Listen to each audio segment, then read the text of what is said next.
Believe it or not, I even got somewhat suicidal. Diana Meier and her sister Dawn learned of the health hazards of toxic mold the hard way. Emotionally, I can't tell you how devastating this has been. For 2 years, the identical twins were sick with respiratory infections, mysterious aches and pains, and concentration problems.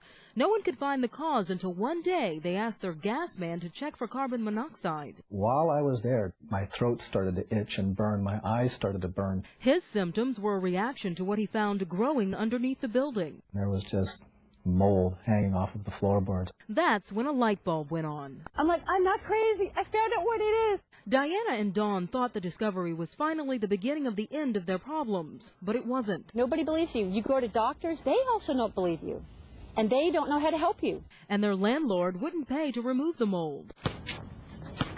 With doctors uninformed and landlords left unaccountable, Diana, a former professional basketball player, cried foul. I'm Diana, and this is Dawn. She and Dawn went to city council and eventually helped to get the toxic mold protection law passed in California.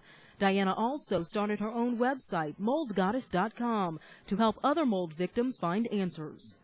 The biggest answer is to identify the problem and get away from the mold, but that is not an easy task for a lot of people. It can be expensive, and there are plenty of shady mold detection companies ready to take your money. One tip, make sure the company has mold insurance. That is a pretty good first step as an indicator of somebody being qualified to do remediation.